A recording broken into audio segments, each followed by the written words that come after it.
안녕하세요. 오늘은 좀 솔깃한 얘기, 바로 안전하게, 그러면서도 이자는 더 많이 받는 법에 대해 이야기해 보려고 합니다. 특히 대한민국에서 돈을 모으고 계신 분이라면 오늘 내용은 정말 꼭 아셔야 합니다. 이거 정말 많은 분들이 내 얘긴데 하실 거예요. 그쵸? 열심히 일해서 번 돈인데 내 통장에 잠시 머물다가 카드값으로 대출 이자로 훅 빠져나가는 걸 보면서 한숨 쉬어본 경험 다들 한 번쯤은 있으시죠? 돈은 모으고 싶은데 현실은 참 맘처럼 쉽지가 않습니다.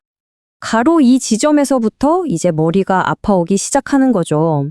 시중은행에 넣어두자니 금리가 너무 낮아서 물가 오르는 걸 따라잡지도 못하고, 그래서 눈을 살짝 돌려보면 와, 이렇게 이자를 많이 준다고? 하는 제2금융권 상품들이 눈에 들어오죠. 솔깃한데 동시에 마음 한편에서는 혹시 내 돈 괜찮을까? 하는 불안감이 스물스물 올라오는 것도 사실입니다. 그래서 오늘은요, 이 딜레마를 아주 시원하게 풀어드릴 겁니다. 우리가 지금 겪고 있는 문제부터 시작해서요, 확 바뀐 정책, 그리고 이걸 어떻게 써먹어야 하는지 그 똑똑한 전략까지 하나하나 차근차근 짚어드릴게요. 자, 그럼 첫 번째 이야기부터 시작해 볼까요? 바로 우리 모두가 마주하고 있는 예금자의 딜레마에 대한 이야기입니다. 그러니까요. 일반 은행에 돈을 얌전히 넣어두자니 이자가 너무 짜서 이건 뭐 물가 오르는 거 생각하면 사실상 마이너스잖아요. 그래서 고금리를 준다는 저축은행이나 상호금융 같은 곳으로 눈을 돌려보는데 왠지 모르게 좀 불안하단 말이죠. 혹시라도 저 은행 망하면 내 돈은? 내 피 같은 돈은 어떻게 되는 거지? 하는 그 걱정. 바로 이게 우리가 고금리 상품 앞에서 망설이는 가장 큰 이유 아니겠어요? 그런데 바로 그 불안감을 한 방에 싹 날려줄 아주 중요한 변화가 생겼습니다. 이건 뭐 거의 판을 뒤흔드는 게임 체인저라고 할 수 있는데요. 정부의 새로운 정책이 딱 등장했습니다. 우리가 정말 오랫동안 거의 뭐 공식처럼 외우고 있던 숫자가 있죠. 바로 5천만 원. 맞아요. 예금자 보호법에 따라서 혹시 금융기관에 문제가 생겨도 나라에서 보장해주던 바로 그 금액이요. 그런데 이 숫자가 이제 바뀝니다. 과연 얼마나 오를까요?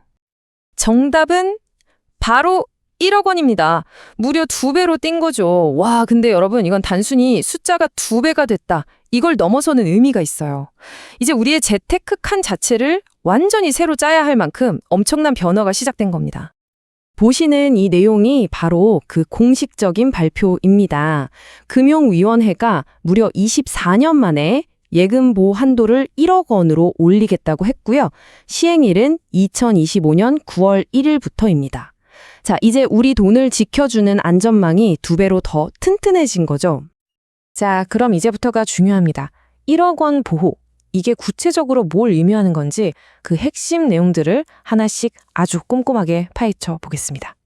자, 제일 궁금한 거 언제부터냐? 2025년 9월 1일부터인데요. 여기서 진짜 중요한 포인트가 있어요. 그 전에 가입한 상품도 전부 다 소급해서 적용해 준대요. 그러니까 걱정 안 하셔도 됩니다. 어디까지 보호될까요? 은행은 물론이고 저축은행, 신협, 농협 등 우리가 이용하는 대부분의 금융기관이 다 포함됩니다. 무엇을 보호해 줄까요? 이건 중요해요. 원금이 보장되는 예금과 적금만 해당됩니다. 펀드처럼 투자하는 상품은 내 책임져야 하는 거니까 보호 대상에서 빠진다는 점 꼭 기억해 두세요. 한도는 금융기관 하나당 1인당 1억 원이고 이 금액에는 원금뿐만 아니라 약속된 이자까지 포함됩니다. 자, 여기서 또 헷갈리면 안 되는 게 바로 금융기관별 한도라는 개념인데요. 이 슬라이드를 보시면 이해가 쉬울 거예요. 예를 들어서 제가 A은행에 9천만 원, 그리고 B저축은행에 8천만 원을 넣어뒀다고 쳐요. 그럼 두 곳 다 1억이 안 되니까 총 1억 7천만 원 전부 안전하게 보호를 받는 겁니다. 그런데 만약에 제가 C은행 한 곳에 1억 2천만 원을 몰빵했다? 그러면 1억 원까지만 보호되고 나머지 2천만 원은 보호를 못 받게 되는 거죠. 아시겠죠? 그러니까 이제 돈을 나눠서 넣는 게 훨씬 더 중요해진 거예요. 그리고 진짜 대박인 소식이 하나 더 있습니다. 우리 노후를 책임질 퇴직연금 있잖아요. DC형이나 IRP 계좌. 이건요, 우리가 가진 일반 예금이랑은 완전히 별개로 따로 또 1억 원을 보호해준다는 겁니다. 와, 이게 무슨 말이냐면요. 제가 A은행에 일반 예금으로 1억, 그리고 똑같은 A은행 IRP 계좌에 또 1억이 있다면 총 2억 원이 전부 보호를 받는다는 뜻이에요. 노후 자금에 대한 이중 안전장치가 생긴 셈이죠. 자, 이제 안전에 대한 걱정은 한시름 났습니다. 그럼 이 강력해진 안전망을 딛고서 우리가 어떤 기회를 잡을 수 있을까요?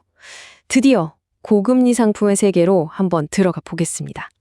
지금 보시는 표가 요즘 시장에서 아주 핫한 연 5%가 넘는 고금리 적금 상품들입니다. 와, 숫자만 봐도 막 설레지 않나요? 토스뱅크나 카카오뱅크처럼 쓰기 편한 것부터 특정 연령대나 직장인들을 위한 상품까지 정말 다양하죠? 근데 여기서 잠깐, 이 최고금리라는 말에 숨겨진 비밀이 있거든요? 그건 잠시 후에 제가 아주 자세히 알려드릴게요. 특히 요즘은 세상이 너무 좋아졌잖아요. 굳이 은행 가서 번호표 뽑고 기다릴 필요가 없어요. 그냥 스마트폰 앱 하나로 몇 분이면 뚝딱 계좌 만들고 돈 넣고 관리까지 다 되니까요. 정말로 이제는 정보를 아는 게 곧 돈을 버는 시대가 된 겁니다. 하지만 여러분, 잠깐만요. 이 높은 숫자만 보고 어머, 이건 해야 해 하고 덥석 가입하면 절대 안 됩니다. 우리가 똑똑한 소비자가 되려면 계약서의 그 작은 글씨들을 반드시 확인해야 하거든요. 고금리 상품 가입하기 전에 이 5가지 체크리스트, 이건 꼭 머릿속에 넣어두세요. 첫째, 광고에 나오는 최고금리랑 내가 실제로 받게 될 기본금리는 다르다는 거, 이거 꼭 구별해야 하고요. 둘째, 살다 보면 갑자기 돈이 필요할 수도 있잖아요. 그럴 때 중간에 깨면 이자는 얼마나 손해보는지, 중도해지 이자율도 꼭 확인해야 합니다.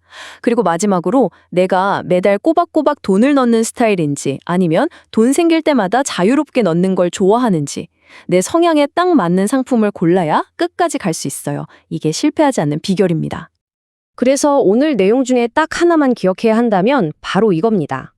광고에서 본 그 화려한 최고 금리가 고지곳대로 내가 받는 금리라고 생각하면 절대 안 됩니다. 왜냐하면 바로 우대금리라는 함정이 있기 때문이죠. 이게 뭐냐면요. 기본금리는 생각보다 낮게 설정해 놓고 이거 하고 저거 하고 그것도 하시면 하고 여러 가지 까다로운 조건들을 다 채웠을 때만 광고에서 본 그 최고금리를 얹어주는 방식이에요. 예를 들면 급여 이체를 해야 한다거나 매달 신용카드를 얼마 이상 써야 한다거나 심지어 친구 초대 같은 조건도 있어요. 그러니까 내가 이걸 정말 다 지킬 수 있는 조건인지 반드시 꼼꼼하게 따져보셔야 합니다. 자, 이제 거의 다 왔습니다. 오늘 우리가 알아본 내용들, 흩어져 있던 퍼즐 조각들이 이제 하나로 맞춰지는 시간입니다. 오늘 이야기의 핵심은 바로 이 2가지의 결합입니다. 한쪽에는 정부, 그러니까 예금보험공사가 제공하는 1억 원이라는 아주 든든한 방패가 있고요. 다른 한쪽에는 스마트폰으로 쉽게 접근할 수 있는 매력적인 고금리라는 창이 있습니다. 이 방패와 창을 얼마나 현명하게 잘 활용하느냐, 이게 바로 새로운 시대의 재테크 핵심 전략이 되는 거죠. 물론 어떤 분들은 에이, 예적금으로 어느 세월에 부자 돼? 라고 말할 수도 있어요. 하지만 여러분, 모든 거대한 나무도 결국엔 아주 작은 씨앗 하나에서 시작하잖아요. 예금과 적금은 바로 그 투자의 씨앗, 종잣돈을 가장 안전하고 가장 확실하게 키워낼 수 있는 최고의 땅이라고 할 수 있습니다. 자, 이제 여러분의 돈을 지켜주는 보호막은 1억 원으로 2배 더 강해졌습니다. 이 새로운 기회를 어떻게 활용해서 지금 통장에서 잠자고 있는 여러분의 돈을 깨워 더 열심히 일하게 만들 건가요? 오늘부터 한번 진지하게 고민해 보시면 어떨까요?